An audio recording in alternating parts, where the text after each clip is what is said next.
We're going to take a look at this game from ASL. This was Mini versus Leda, and this was like a game, the moment I saw it, I'm like, I need to steal this build. So let's just go over the replay. And I love the way that this ends. Now, he scouts after Pylon, which I'm a little bit stunned by. But, you know, it's very Mini-esque. I wonder what the rationale is for going Pylon Scout. Because you get your gateway and everything else a lot slower. I'm a gateway scout guy myself.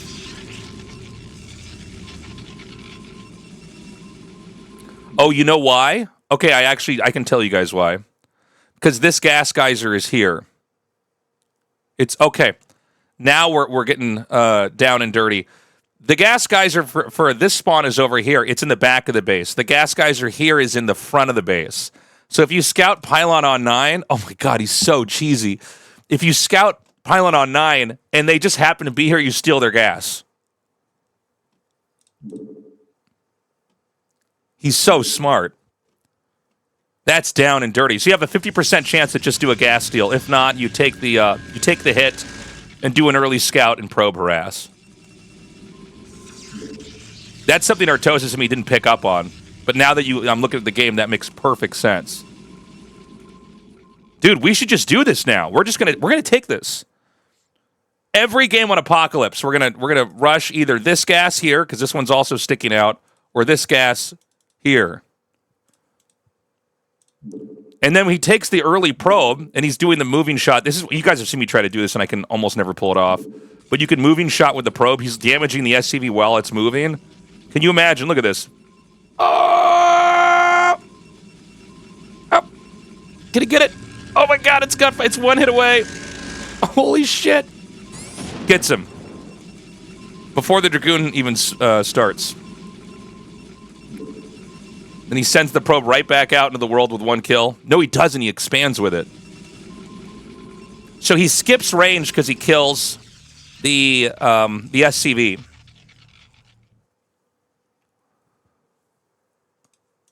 So Terran has no idea what's going on.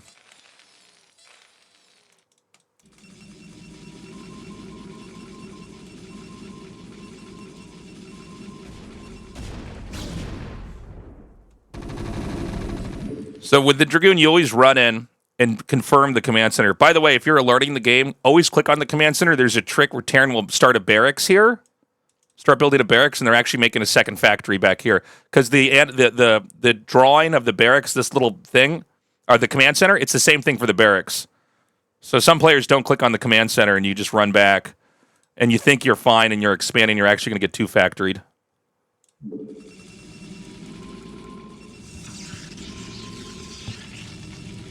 So he has one Dragoon out.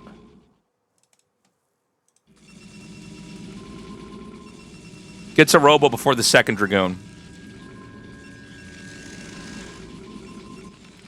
So I'd say a slight build order advantage here for Mini. And also, Terry doesn't know what's going on.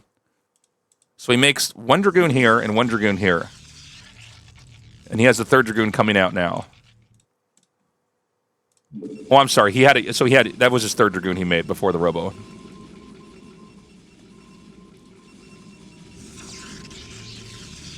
He makes the support bay over here as part of the wall. If Terrans are forced to scan, a lot of times they scan the main, so sometimes you'll see one of the key techs as part of the entrance. It's hard to scout with an SCV because these Dragoons are here to block. He's going to send the Vulture around. Always in this moment, if you're going to corner the Vulture, just shoot the mines down. Don't overextend.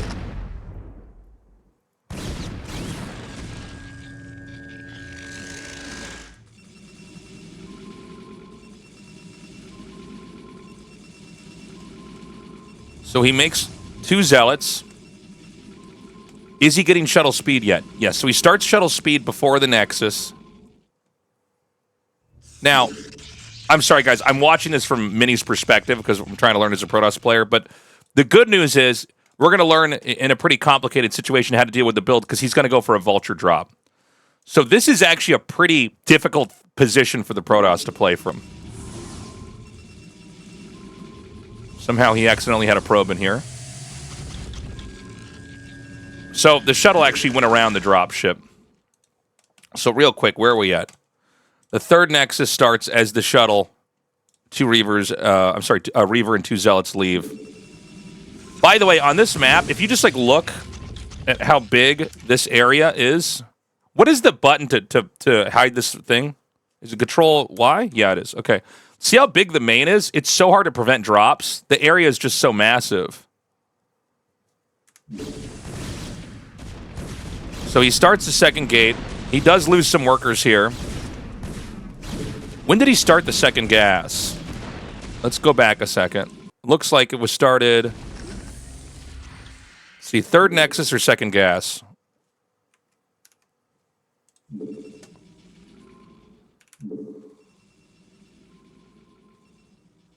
Nexus.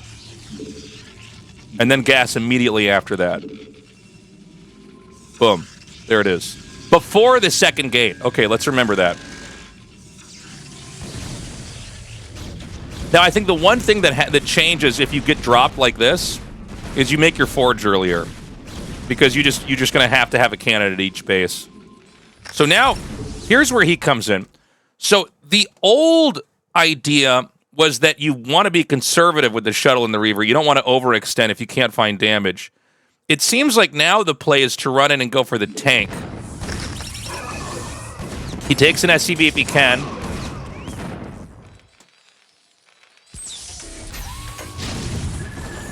Okay, a little bit of a mess up there. Couldn't get the Reaver to fire. Let's check back at home. Notice he's at 700 minerals, so he built up quite a bit.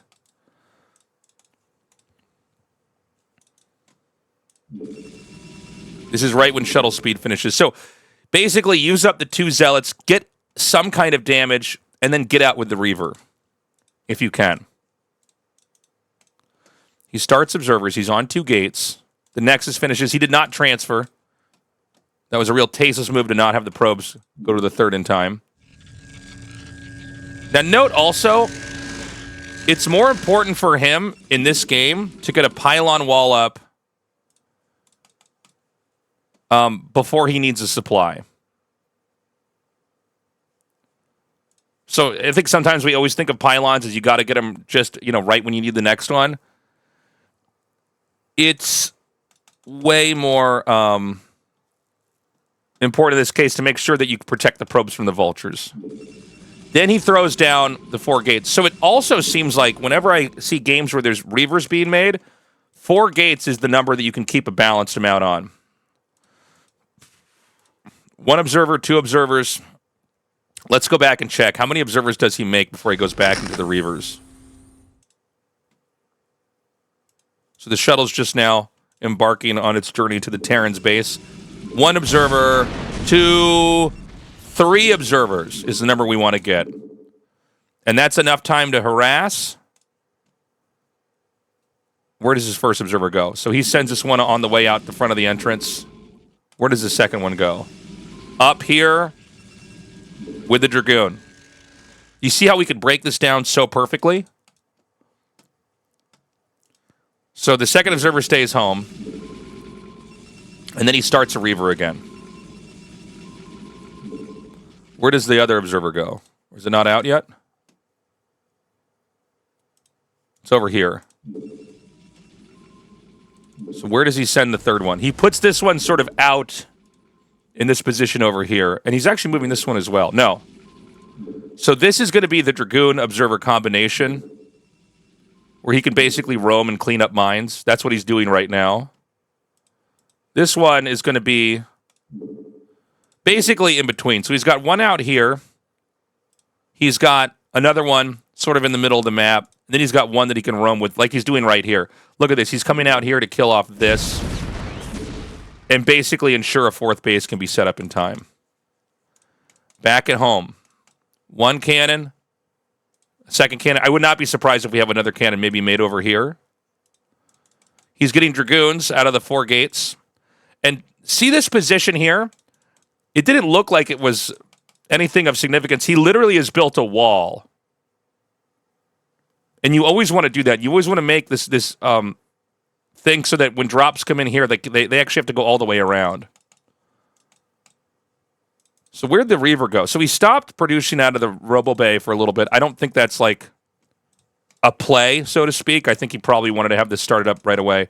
So he gets the Forge a little bit before the Citadel, which I guess makes sense, and gets a +1 attack. He's going to grab the other Reaver, and he starts the Templar Archives immediately. So we've got 4 gates. By the way, he doesn't know what's going on inside the Terran's base. He literally never checked. Now, what we know is that this is going to be a big two-base push. So, I guess, come to think of it, pretty much always if Terran goes for dropship early, it's going to be a big 2-base push, right? They come in there, try to kill probes, and then hit you really hard. So he starts the second shuttle. I don't believe he gets observer speed or anything. And in this moment, he now goes up to more gateways. I think he's anticipating the 2-base push, and he knows he's going to have to just try to hold this. The second shuttle comes out, and in it goes 4 Zealots. Now, if you guys watch me play, I've really tried to copy the mass shuttle play style. And he immediately starts 4 Templars, so this is so cool. We're really getting the nitty-gritty of the build. Going immediately into fast Psystorm. So he goes up to 8 gateways on 2 bases and gets the 3rd shuttle.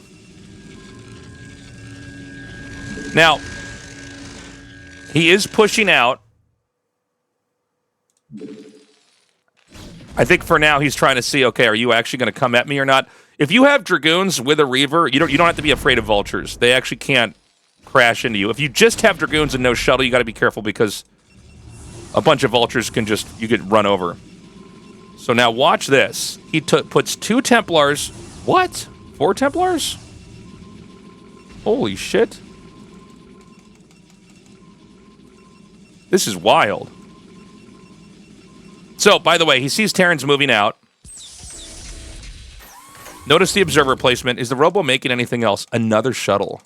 Terrans getting further out. And at this point in time, you know, okay, this guy's serious about pushing me. He has 3 shuttles. Now, we're all leading up to this is the climax coming up here, all right? So he starts 4 more Templars. He's really switched from Mass Dragoon into Zealot High Templar, at least as far as production goes. Now, watch this. By the way, important to note, 4th base started here, probably after the 8 gateways. Now, watch this play. This was like one of those moments where I'm casting, and I'm like, God, I can still learn about this game. You lead with the shuttle with the Zealots and let them drop out. If there's a turret there, they'll actually just default attack it. So you lead with this, you unload here, and this shuttle tanks so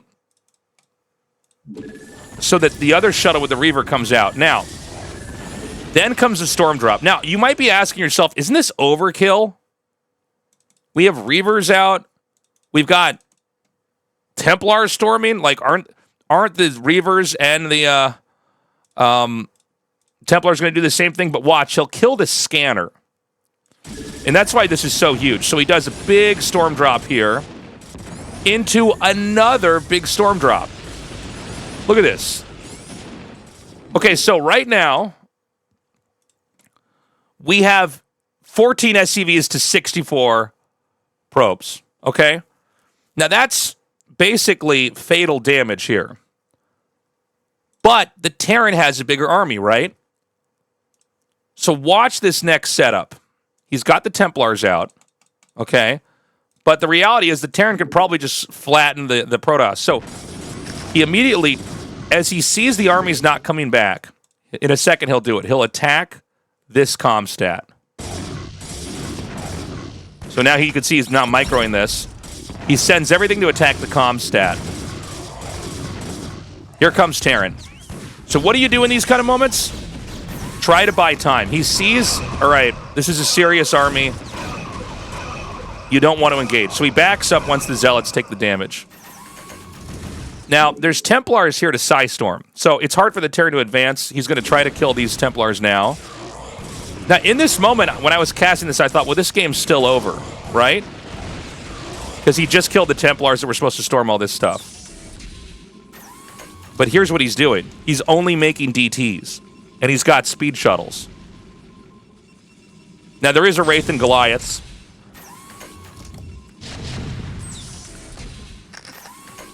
And look, there's no scan. Scanner's gone. There's 2 scans. 2 scans is not going to win you the game. So he sends DTs out. Notice he's keeping some back.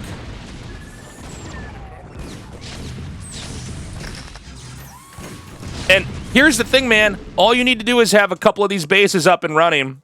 You're going to win long term. There's 11 SCVs in this game. Another scan comes down. He's out of scans. And literally the Reaver is slow walking over here to kill more SCVs. So it's even lower on the SCV count. He sends a couple Zealots up to soak up the mine. He even draws a mine in with this. And he has the shuttle over here. Now, there is a Wraith here, but imagine there wasn't a Wraith or Goliath. It's even worse. Now, this is all that Terran has. When Terran unsieges, you just run in and try to deal damage again.